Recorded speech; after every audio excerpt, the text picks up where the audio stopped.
Before starting this video, I do want to give a thank you to my patrons that support the channel. And if you would like to support the channel, there are some great benefits for you in the link down below. So with that, let's get into today's video.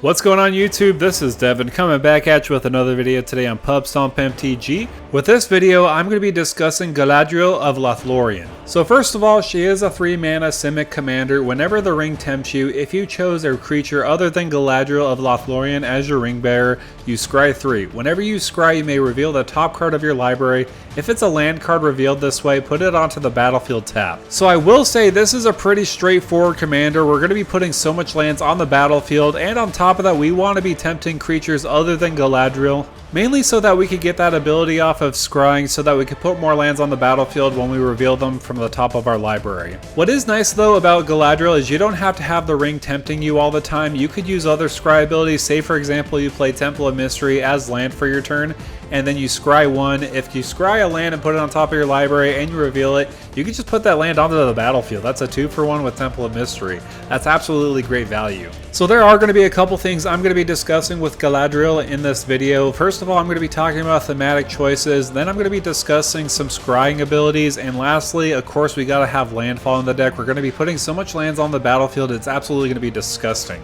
So what's nice about Lord of the Rings is they have a little bit of a scry theme with the elves, so this is going to be great with the thematic choices that we're going to be putting in the deck. For example, we're going to be putting Elrond, Master of Healing, in the deck. Whenever you scry, put a 1/1 counter on each up to X target creatures, where X is the number of cards looked at while scrying this way. And on top of that, whenever a creature you control with a 1/1 counter on it becomes target of a spell or an ability opponent controls, you may draw a card. So the more you scry, the more creatures you're going to be putting 1/1 counters on, and they're going to be getting bigger and bigger each time you scry. And on top of that, if people are targeting your creatures, you can get some card draw on top of that. Also, I did want to point out Arwen, mainly because she's 2 mana, and on top of that, when you scry, you put a 1/1 counter on a target creature, and you have a pay 6 ability to scry 2. I know that feels like a lot of mana. 6 mana just to scry 2 is not the greatest thing in the world, but when you think about it, we're going to be putting so much lands on the battlefield with Galadriel. And if we have a lot of lands on the battlefield and we have nothing else to do with them, we could keep on using this ability so that we could scry more and putting counters on our creatures. With that said, I did also want to discuss Rivendell. This is absolutely a great land in the deck and very thematic too. It has that ability of entering the battlefield tapped unless you control a legendary creature. So if we do have Galadriel on the battlefield or another legendary creature, it will enter the battlefield untapped. And on top of that, you could pay 2 mana and tap it to scry 2.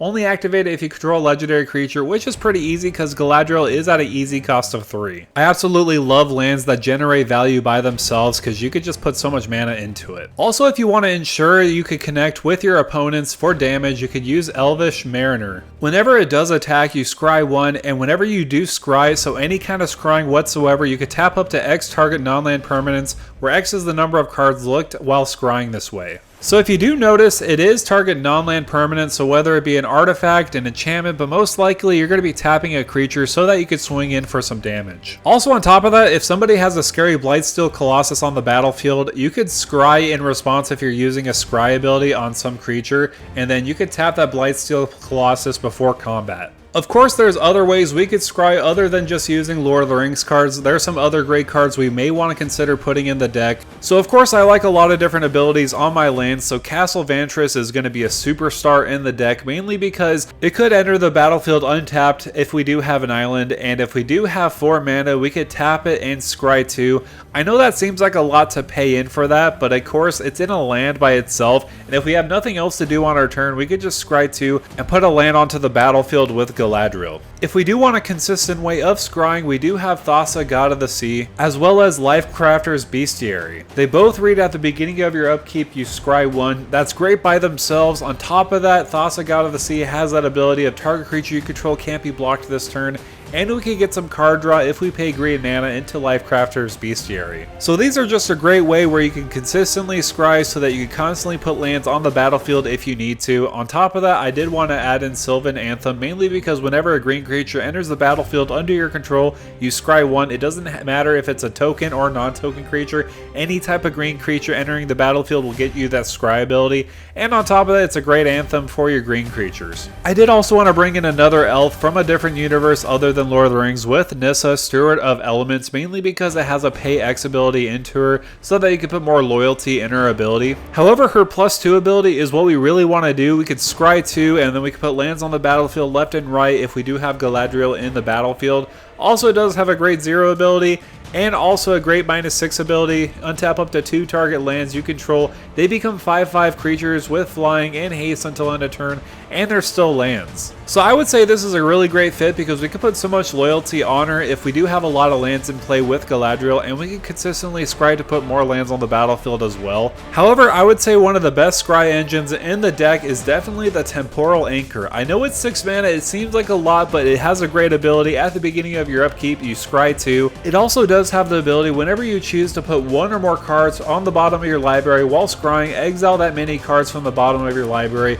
During your turn, you may play cards exiled with the Temporal Anchor. So what's nice about this ability, say for example you have 2 lands on top of your library and then you just put 1 onto the bottom of your library and you don't have any lands in your hand. You could exile that land that you just put on the bottom of your library to cast that turn, and on top of that you already reveal a land card with Galadriel's ability so that you put another land on the battlefield. So this is great value overall with the Temporal Anchor, definitely a must include. So when we're scrying a lot and lands are entering the battlefield, we do want to get some value out of them. There are some great landfall options to consider when putting in this deck so that we can get some further value. So for example, we do have Lotus Cobra and Tireless Provisioner. So with Lotus Cobra, whenever a land enters the battlefield under your control, you add 1 mana of any color. That's going to happen a lot with Galadriel's ability when we do scry, so we can get some extra mana out of that. On top of that, with Tireless Provisioner, it's absolutely incredible. Whenever a land enters the battlefield under your control, you create a food token or a treasure token.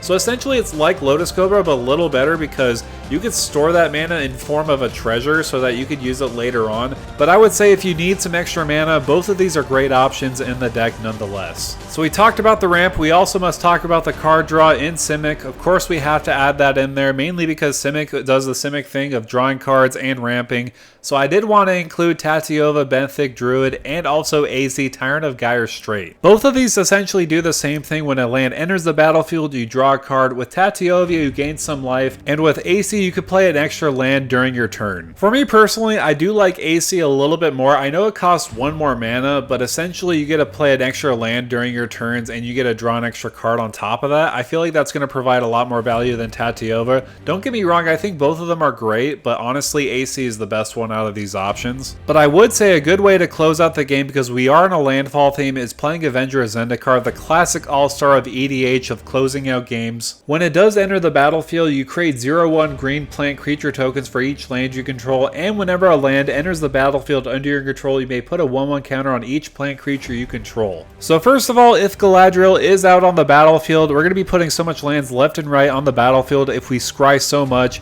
And on top of that, if Avenger of Zendikar is on the battlefield, we're going to be putting so much lands over on top of that again so that we can make our plant tokens even bigger so that we can swing for the win. So Avenger of Zendikar and landfall strategies, it's a must include if you want to win the game. However, that's going to do it for me, guys. Thank you guys so much for coming by and watching this video on Galadriel of Lothlorien. So she does the normal Simic thing and putting lands on the battlefield, but hey, it's at least a little bit unique with the scrying ability and also the ring tempting ability as well. However, let me know down below in the comments, what do you think of Galadriel of Lothlorien? Do you think she's pretty powerful as a Simic commander? I do think there's other better Simic commanders out there, but I do think this is pretty powerful as a Lord of the Rings commander by herself. So with that said, make sure to like, share, and subscribe to the channel, and with that out of the way, thank you for stomping by.